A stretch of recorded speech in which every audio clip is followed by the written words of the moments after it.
ഒന്ന് ആലോചിച്ച് നോക്കുക. 3.5 മണിക്കൂർ നമ്മൾ ശ്വാസം അടക്കി പിടിച്ച ഒരു സിനിമ കാണുന്നു. പക്ഷേ അവസാനത്തെ 10 മിനിറ്റ് അതുവരെ കണ്ടതെല്ലാം അല്ലെങ്കിൽ വിശ്വസിച്ചതെല്ലാം ഒരു നുണയായിരുന്നു എന്ന് തിരിച്ചറിയും. അങ്ങനെ ഒരു ഒന്നൊന്നര അനുഭവമാണ് ആദിത്യധർ സംവിധാനം ചെയ്ത ദുരന്തർ. രൺവീർ സിംഗ് തന്റെ കരിയറിലെ ഏറ്റവും മികച്ച പ്രകടനം എത്തിയ ഈ ചിത്രം വെറും ഒരു അല്ലെങ്കിൽ സാധാരണ സ്പൈ ത്രില്ലർ അല്ല.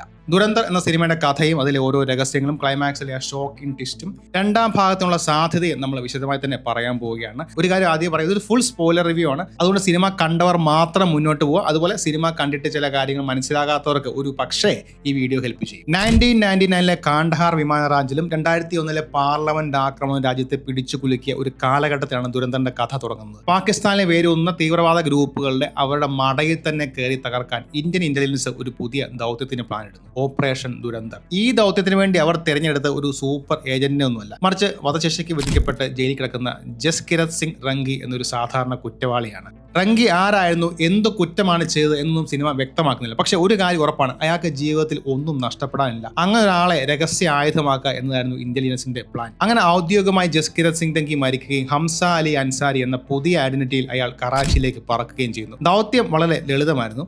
കറാച്ചിയിലെ അധോലോക നേതാക്കളുടെ വിശ്വാസം പിടിച്ചുപറ്റി അവരുടെ കൂടെ ഒരാളെ നിന്ന് ഇന്ത്യക്കെതിരായ അവരുടെ നീക്കങ്ങൾ ചോർത്തുക. സിനിമയുടെ ആദ്യത്തെ 1 മണിക്കൂറോളം ഹംസയുടെ കറാച്ചിയിലേക്കുള്ള എൻട്രിയാണ് കാണിക്കുന്നത്. വളരെ പതിയെ റിയലിസ്റ്റിക് ആയിട്ടാണ് ആ യാത്ര സംവിധാനം കാണിച്ചു തരുന്നത്. കറാച്ചിയിലെ അധോലോകത്തിന്റെ തലസ്ഥാനമായ ലിയാരിലെത്തി അവിടുത്തെ കിരീടം വെക്കാത്ത രാജാവായ റഹ്മാൻ ഡെക്കായിറ്റ് എന്ന ഗ്യാങ്സ്റ്ററിന്റെ കണ്ണിൽപ്പെടാനാണ് ഹംസയുടെ ശ്രമം. അക്ഷയ് ഖന്നയാണ് റഹ്മാൻ ഡെക്കായിറ്റിന്റെ റോൾ ഗംഭീരമാക്കിയിരിക്കുന്നത്. റഹ്മാൻ ഒരു ടിപ്പിക്കൽ വില്ലനല്ല, അയാൾക്ക് അയാളുടേതായ നിയമങ്ങളും ന്യായങ്ങളും ഉണ്ട്. പതുക്കെ ഹംസ റഹ്മാന്റെ ഗാങ്ങിൽ ഒരു സ്ഥാനം ഉറപ്പിക്കുന്നു. തന്റെ ബുദ്ധിയും ചങ്കൂറ്റവും കൊണ്ട് അയാൾ റഹ്മാന്റെ വലങ്കയായി മാറുന്നു. ഈ യാത്രയിൽ നമ്മൾ വേറെയും ചില നിർണായക കഥാപാത്രങ്ങൾ കാണുന്നുണ്ട്. ഒന്ന് ISI ഓഫീസറായ മേജർ ഇക്ബാൽ, അതായത് അർജുൻ റാംപാൽ ചെയ്ത കഥാപാത്രമാണ്. കറാച്ചിയിലെ ക്രൂരനായ police officer SP Chaudhary Aslam, അതായത് സഞ്ജയ് ദത്ത് ചെയ്ത കഥാപാത്രം. ഇവർ രണ്ടും ഈ സിനിമയിലെ പ്രധാന 2 കഥാപാത്രങ്ങൾ. പിന്നെ ഈ ഓപ്പറേഷന്റെ എല്ലാ തലവനായ R മാധവന്റെ അജയ് സന്യാൽ എന്ന ഇന്റലിജൻസ് ചീഫും സിനിമയെ മുന്നോട്ട് പോകുന്ന കാര്യത്തിൽ വലിയ പങ്ക് വഹിക്കുന്നുണ്ട്. സിനിമയുടെ 3.5 മണിക്കൂർ ദൈർഘ്യത്തെക്കുറിച്ച് പലരും പറയുന്നുണ്ട്. പക്ഷേ എൻ്റെ ഒരു അഭിപ്രായത്തിൽ വർഷങ്ങളോളം സ്വന്തം വ്യക്തിത്വം പോലും മറന്ന്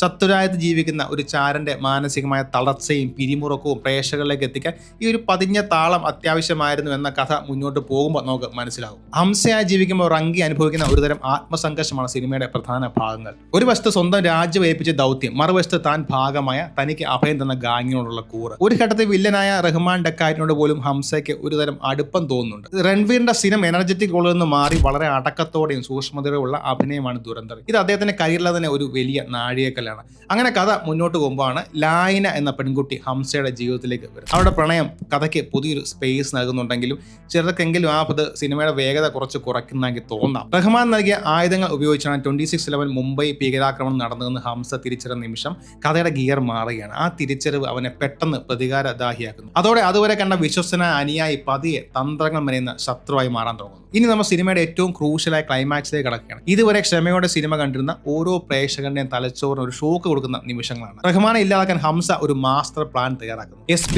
ചൗധരി അസ്ലമിന്റെ സഹായത്തോടെ റഹ്മാനെ ഒരു കെണിയിലേക്ക് ക്ഷണിക്കുന്നു. അവിടെ നടക്കുന്ന ഏറ്റുമുട്ടൽ റഹ്മാനെ ഗുരുതരമായി പരിക്കേൽക്കുന്നു. പക്ഷേ ഹംസ അവിടെ വെച്ച് റഹ്മാനെ കൊല്ലുന്നില്ല. പകരം റഹ്മാനെ രക്ഷിക്കാൻ താൻ അവസാന നിമിഷം വരെ ശ്രമിച്ചു എന്ന് എല്ലാവരെയും വിശ്വസിപ്പിക്കുന്ന ഒരു നാടകം കളിക്കുന്നു. ചോരയെ കുളിച്ച റഹ്മാനെ ആശുപത്രിയിൽ എത്തിക്കുന്നു. പക്ഷേ അവിടെ വെച്ച് ഹംസ തന്നെ അയാളുടെ കഥ കഴിക്കുന്നു. റഹ്മാന്റെ മരണത്തോടെ ഗാങ്ങിന്റെ അടുത്ത തലവൻ ഹംസ ആയിരിക്കുമെന്ന് നമ്മൾ ഉറപ്പിക്കുന്ന നിമിഷത്തിലാണ് സിനിമ അതിന്റെ യഥാർത്ഥ മുഖം കാണിക്കുന്നത്. സിനിമയുടെ പോസ്റ്റ് ക്രെഡിറ്റ് സീനിൽ കഥ പോകുന്നത് 2002 അവിടെ അജയ് സന്യാൽ, അതായത് R മാധവന്റെ ക്യാരക്ടർ ഒരു മീറ്റിംഗിൽ ഓപ്പറേഷൻ ദുരന്തർ എന്താണെന്ന് വിശദീകരിക്കുന്നു. അപ്പോഴാണ് നമ്മൾ ഞെട്ടലോടെ ആ സത്യം മനസ്സിലാകുന്നത്. ജസ്കിരത് സിംഗ് റംഗി ഒരു സാധാരണ ചാരനായിരുന്നില്ല. അയാൾ വധശിക്ഷയ്ക്ക് വിധിക്കപ്പെട്ട ഒരു തടവുകാരനായിരുന്നു. രാജ്യത്തിന് വേണ്ടി മരിക്കാൻ തയ്യാറായ മിക്കവാറും തിരിച്ചു വരാൻ സാധ്യത ഉണ്ടാവില്ല എന്ന ഉറപ്പുള്ള ഒരു ദൗത്യത്തിനായിരുന്നു അവനെ അവർ തിരഞ്ഞെടുത്തത്. അവന്റെ ദൗത്യം റഹ്മാനെ കൊല്ലുന്നത് തീരുന്നില്ല, മറിച്ച് അതൊരു തുടക്കം മാത്രം. ഈ ഒരൊറ്റ ട്വിസ്റ്റ് സിനിമയെ മൊത്തത്തിൽ തലകീഴാൻ നിർത്തുകയാണ്. ഹംസയുടെ ഓരോ നോട്ടങ്ങൾക്കും പ്രവർത്തിക്കും പുതിയ അർത്ഥങ്ങൾ വരുന്നു. സിനിമയിലെ അവസാന ചാപ്റ്ററിന്റെ പേര് ലാറ്റിൻ വാക്കായ A2 ബ്രൂട്ടസ് എന്നാണ്. അതായത് ചരിത്രത്തിൽ ജൂലിയറ്റ് സീസറിനെ ഏറ്റവും വിശ്വസ്തനായ ബ്രൂട്ടസ്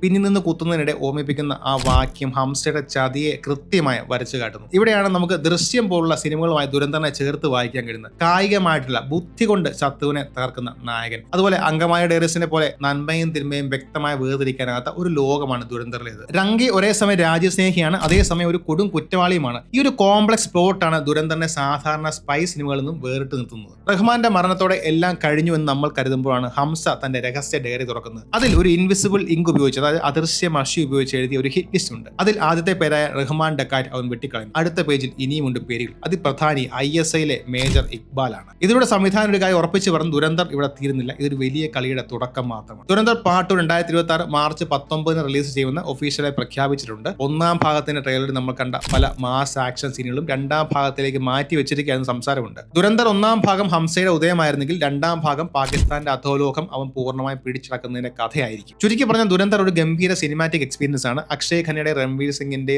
മത്സരിച്ചുള്ള അഭിനയം, ആദിത്യ ഥറിന്റെ കിടിലൻ മേക്കിംഗ്, തല കറങ്ങുന്ന ക്ലൈമാക്സ് ട്വിസ്റ്റ്, ഇവയെല്ലാം ഈ സിനിമയെ സ്പെഷ്യൽ ആക്കുന്നു. 3.5 മണിക്കൂർ എന്ന് ചിലക്കൊരു പ്രശ്നമായി തോന്നാമെങ്കിലും ഇത്രയും വലിയൊരു ലോകവും ആഴമുള്ള കഥാപാത്രങ്ങളെയൊക്കെ വളർത്തിയെടുക്കാൻ ആ സമയം അത്യാവശ്യമായിരുന്നു എന്ന് സിനിമ കണ്ടു കഴിയുമ്പോൾ നമുക്ക് തോന്നും. സ്വന്തം വ്യക്തിത്വം പോലും ഉപേക്ഷിച്ച് ആരും അറിയാതെ ചരിത്രത്തിൽ പോലും ഇല്ലാതായി പോകുന്ന ചാരന്മാരുടെ കഥയാണ് ഈ സിനിമ. അവരുടെ മാനസിക സംഘർഷങ്ങളും അവരെടുക്കുന്ന തീരുമാനങ്ങളും അതിന്റെ ഭവിഷ്യത്തുകളുമാണ് ഈ സിനിമയുടെ കാതൽ. അവസാനമായി 2 ചോദ്യങ്ങൾ കൂടി. ജസ്കിരത് സിംഗ് രംഗിയെ പിടികൂടുമോ അഥവാ പിടിക്കപ്പെട്ട രാജ്യം അവനെ രക്ഷപ്പെടുത്തുമോ? ഈ ഉത്തരങ്ങൾ ദുരന്തന്റെ 2ാം ഭാഗത്തിൽ കാണാൻ പറ്റുമെന്ന് നമുക്ക് കരുതുന്നു. നിങ്ങളുടെ അഭിപ്രായങ്ങൾ താഴെ കമന്റ് ചെയ്യുക. Thank you.